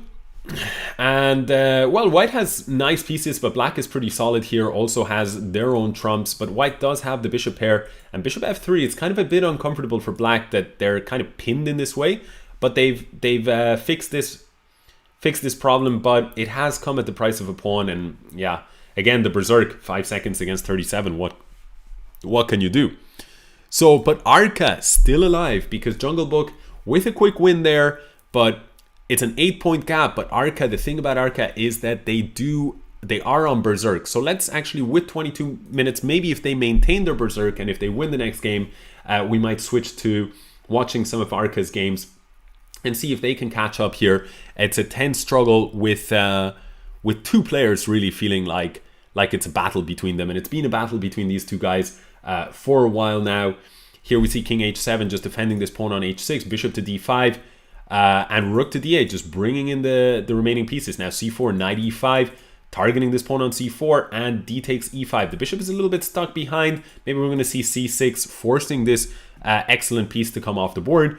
And now black is just really kind of re-maneuvering. Both sides are maneuvering. Not too much is going on in this game, to be honest. They're both kind of, neither of them is trying to give an inch in this position, and we just see gradual improvement of the pieces. Maybe we'll see bishop b6. This is not too scary because there were pieces overloaded here. And oops, that pawn is simply critical, because with it falls another pawn. That's a 2-pawn edge, and suddenly white's position is in tatters. Black's king is incredibly safe here. Another pawn is being targeted. Maybe we're going to see bishop a5. Looked very, very promising to me here. b5.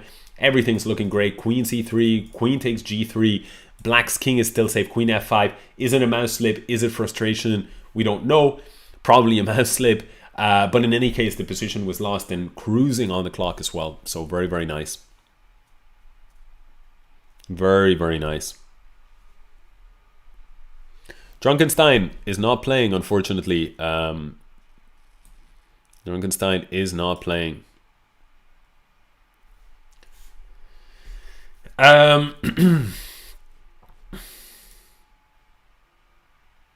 Yeah, and Jungle Book has been playing this Sicilian a bunch of times, and it makes sense, you know, this was a dragon sort of setup. It actually this was not, but it looked like a dragon from the structure for a second, until of course you realized that the pawn was there. Anyway, let's call an English opening a Sicilian, and when you realize that that's wrong, let's try and defend the wrong statement to the death.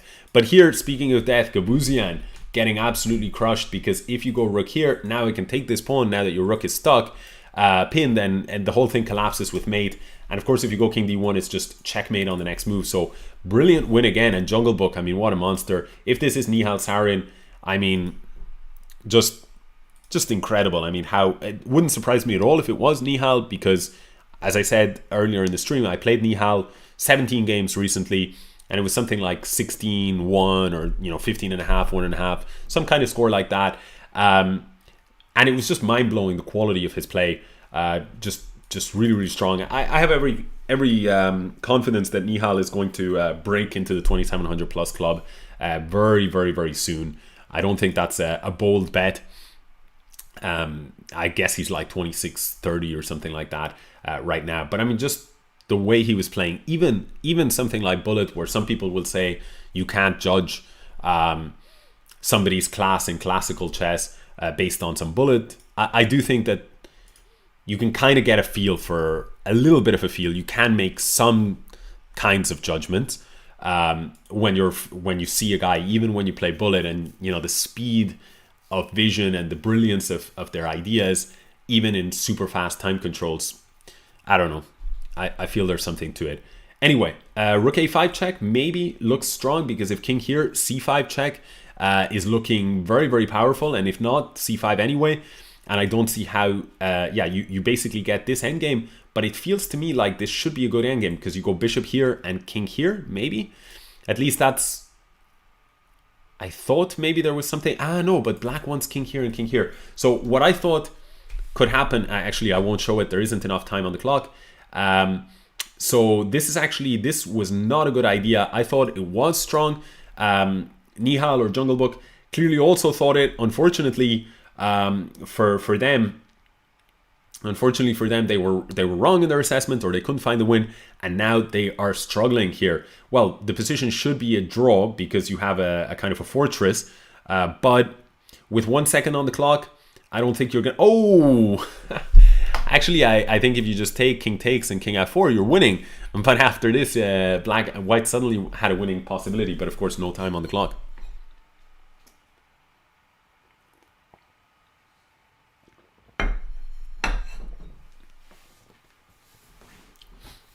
So what is the situation? 128 for Jungle Book, Arca 116.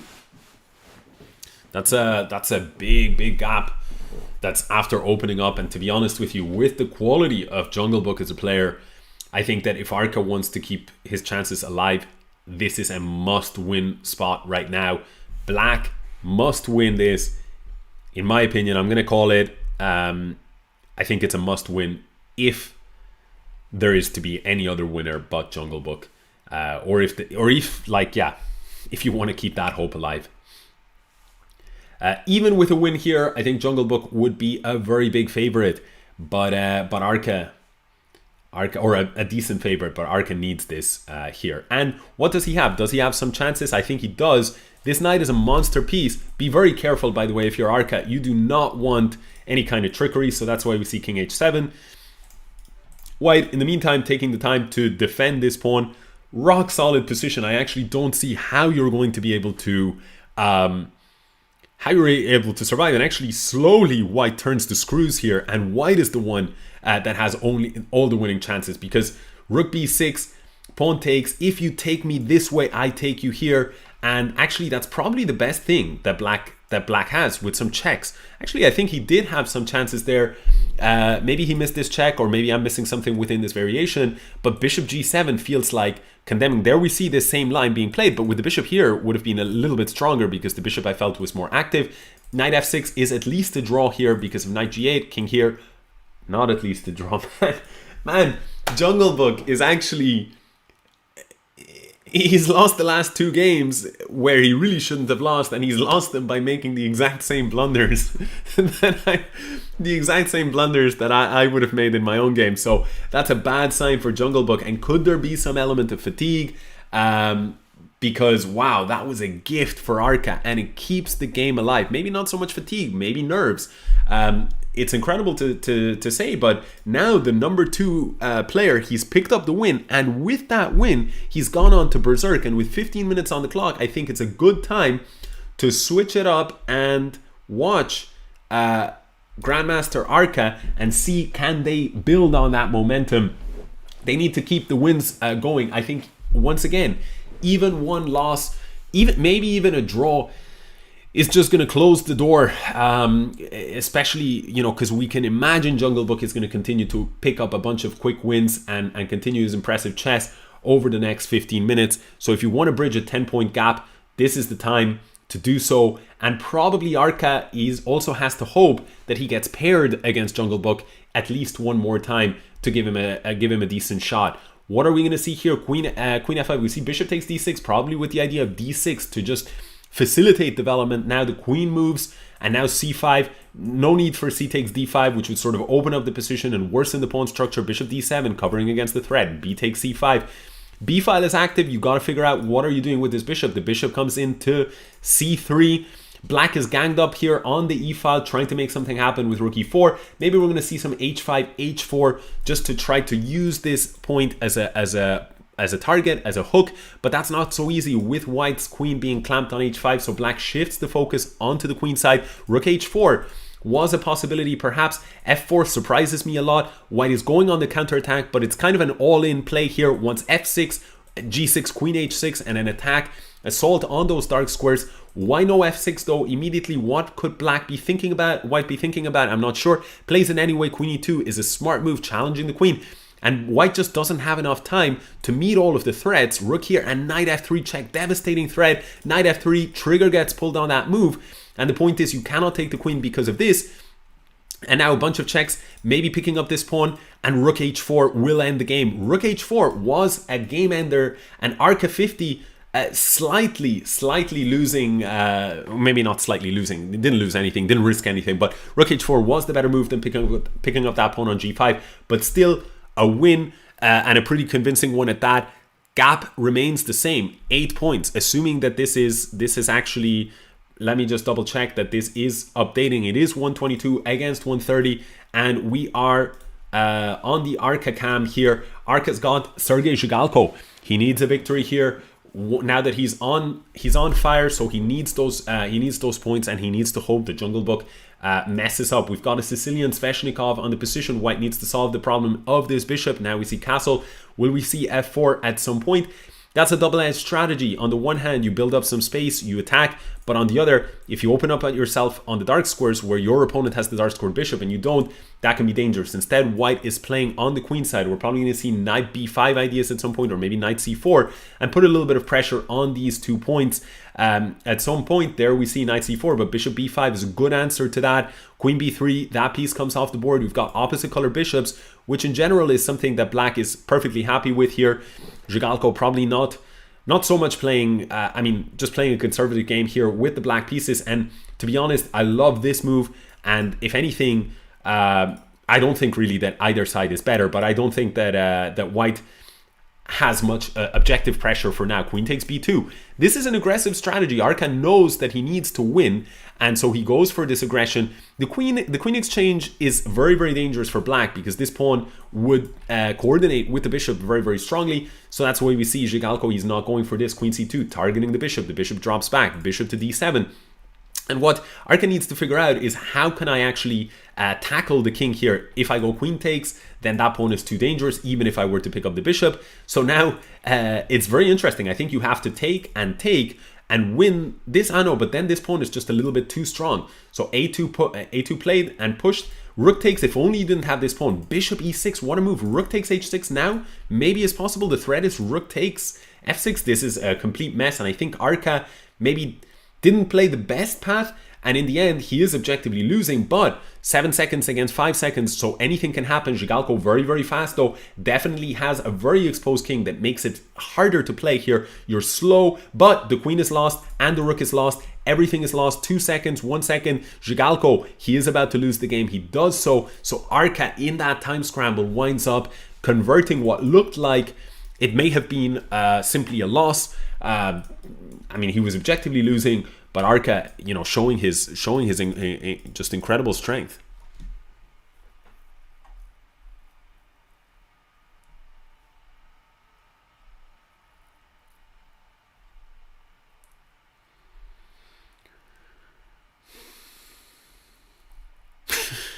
Jungle PyTorch with the brutal Jungle Book also got his second jab yesterday.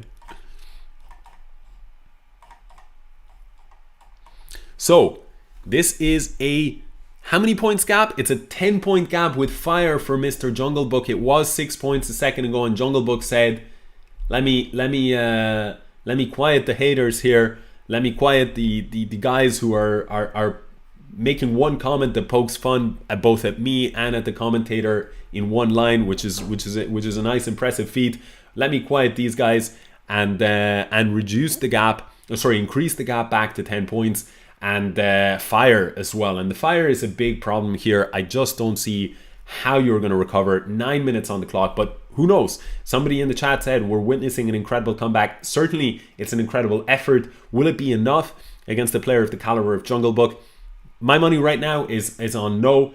But we will see. Jungle Book needs to mess up, and what Arca really needs to hope for is that he gets lucky enough to get paired against Jungle Book. What he would love is to get paired against Jungle Book on the very next game, so that he can hope to win that game, maintain his fire streak, and at the same time take away the fire streak from his competitor.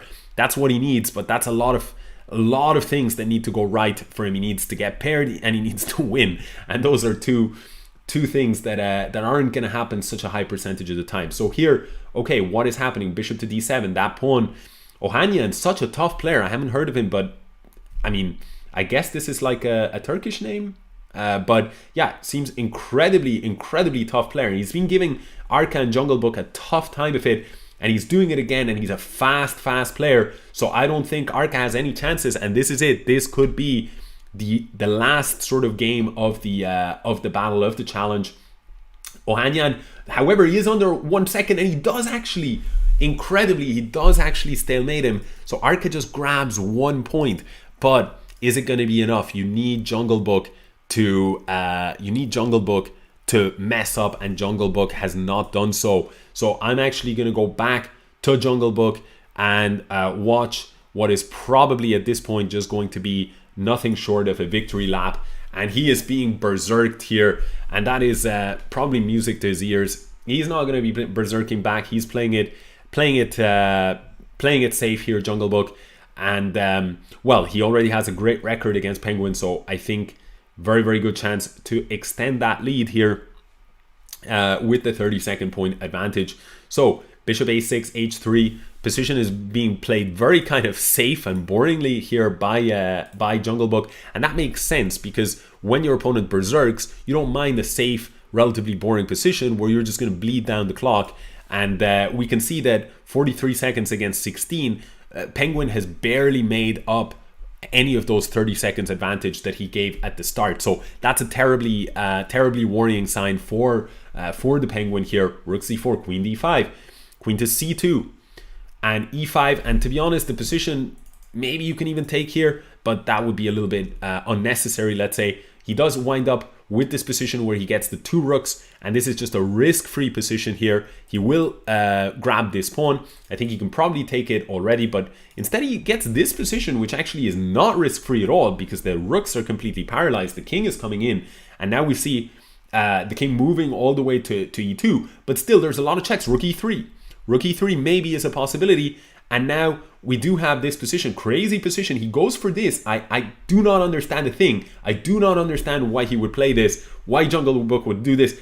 Can Penguin actually convert this? This would be sick because if Penguin can convert it, it makes a big difference, but he's got 1 point.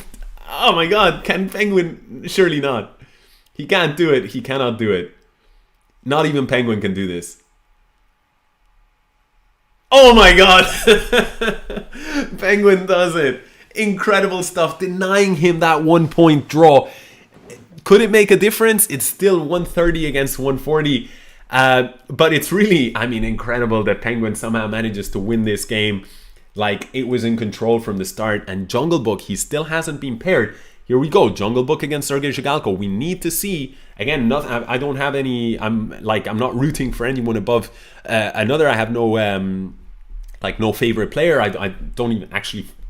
I'm not even sure if I know either of these players' identities. I've heard Jungle Book is Nihal.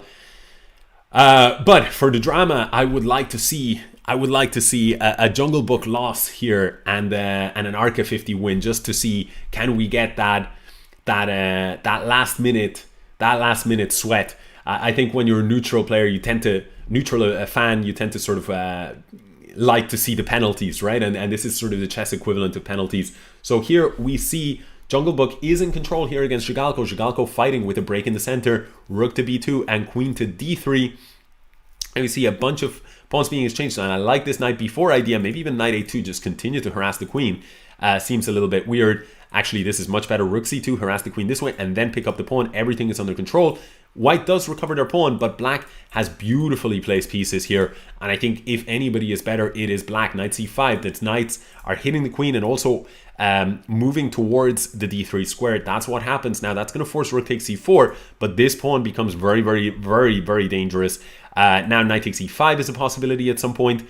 Just picking up this pawn. Maybe he can do it. Maybe he has bigger fish to fry. Wants to try to get this pawn moving. However, the pawn got scooped up. There was just no good way to defend it. Black picks up the pawn on a4 instead. Eye for an eye. Black does have this passed pawn that you need to watch out for. White, for now, the knight is pinned. Black breaks that pin. Queen e4. Everything is fine. Maybe knight c5 or something like this. suggesting an endgame. He goes a different direction, pressure against this pawn, pressure against the rook on d1, queen e4, queen b1. I think this pawn is just going to continue to push, and it's very, very uncomfortable. How do you deal with this pawn? Zhigalko has defended brilliantly so far, but I think he's going to cave under this pressure. I think that somehow it's just very, very difficult to defend this position. The pawn is being defended, and rook takes IDS, rook takes h3, checkmate is on the cards, knight e2. There was a checkmating pattern there had you taken the rook. No time to show it, 3 seconds against 1. Jungle Book is actually losing a lot of time on the clock, but he's still maintaining a big lead, big enough lead that he is able to get that win, even though at some point it seemed uncertain. A deserved win in the end, and with 2 minutes and 44 seconds on the clock and this win, I think that pretty much mathematically wraps up the tournament. Arca still on 130 points, so I guess he lost his last game. And Jungle Book, what can I say? Well, he's even berserking here. We haven't seen much berserking from him, so I think he knows the hard work is done, and now this is just the the Usain Bolt style, taking your foot off the gas in the very last second, and that's his berserking here. And what can be said? I mean, Arca's play was just brilliant, I thought, throughout this event, as of course were some other players in the event. But really, for me, the standouts were Arca, Jungle Book, and this FIDE master, who seems to have like a Turkish name, but I'm unfamiliar with him. He seemed to be playing fantastic. Rasmus, also Sumsar, seemed to have played fantastically for a while. But of all the players that we saw, the highest rated player of the event is Jungle Book, and I think he deserves that position, because I mean the quality of his play was fantastic. So yeah, what to say? What to say? A deserved win, and this will be one of the last games, if not the last, that we see. I guess the second last game that we see. Will he be able to win it? He's pushing the pawn. He's actually probably going to pay the price here for that berserking, because his king is very, very unsafe. Mutti Pro is a very, very strong player, and he's just about to be run off the time on the clock, and in fact even getting checkmated. So the victory lap, not quite a victory lap. He does lose that game, and Jungle Book actually has not scored especially well in the last 3 games. 2 losses, 1 victory. But more than enough. 9-point gap and only 51 seconds left in the event. Let's see. Well, I think we can more or less wrap that up. Let's see if Arca has the second place secured. There's absolutely nothing there, so I guess we'll take a look at Jungle Book's very last game of the tournament, where it is a berserk fest. Both players berserked.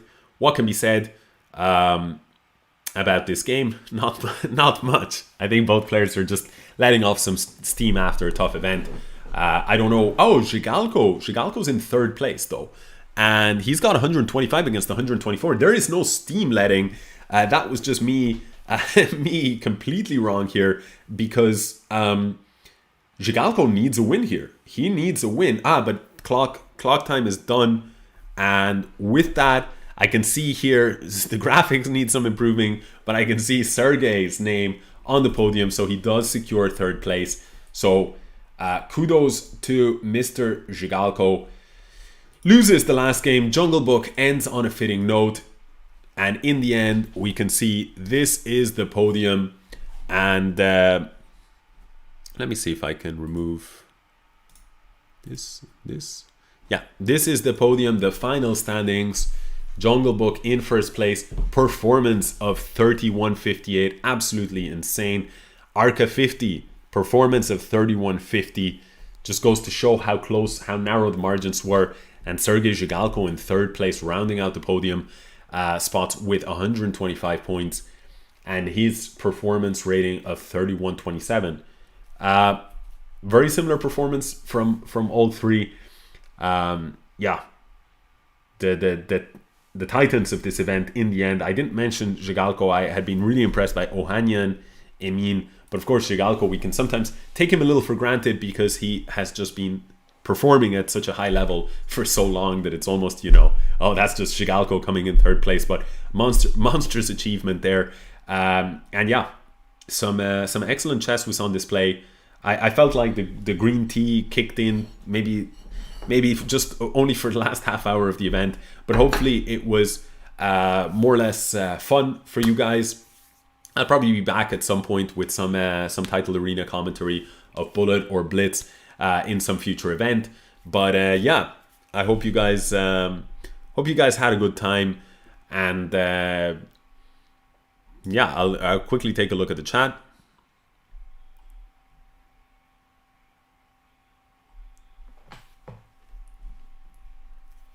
Minohanyan is Armenian, says Soren82. Good stuff for the clarification.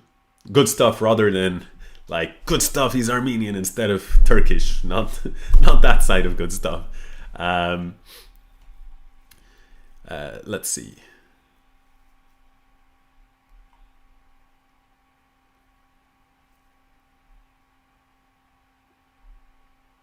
Faster Wyvern says there's like a Chrome extra pre-move extension, right? Regarding the win of Penguin. No, I think just Penguin is just that level of insanely quick.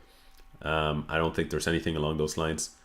Gyanvarsh says your commentary style is very similar to Chess Network, which I like a lot. I use a lot of same and similar terms. That's interesting. I take that as a compliment because Chess Network is just a great commentator and extremely experienced. But having said that, I don't think anybody's ever said that to me before, made that comparison. So it's interesting that you feel there's a similarity there. The truth with the burn. Thanks, man.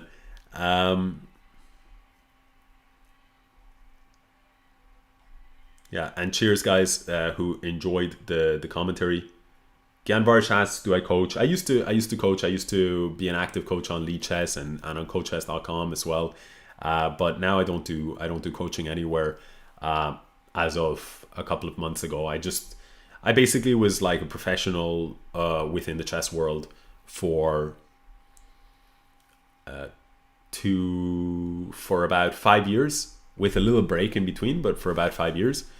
And over the last like 6, 7, 8 months, I got super like, I don't know, just like super burnt out or something. Like I kind of just wanted a break from that routine. So I just said, I'll take a break.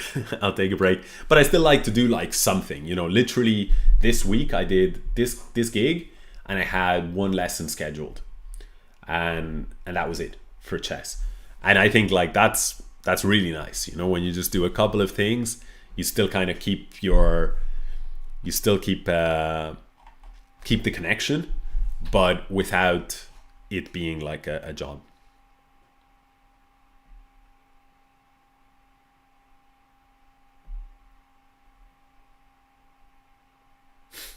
Yeah, a lot of people say like that I look a little bit like Moist Critical.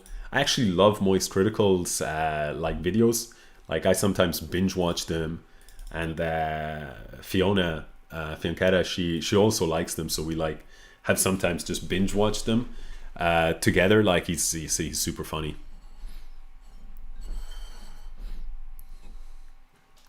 Kimia says, "Are you GM Jungle Book?" No.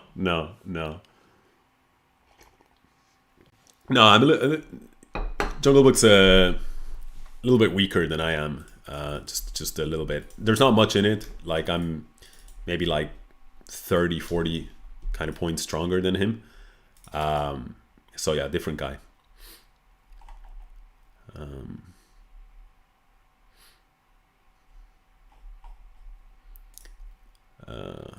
Yeah, come on, no joke. We agreed you wouldn't reveal what I was up to. It was like my particular brand of chess ventriloquism.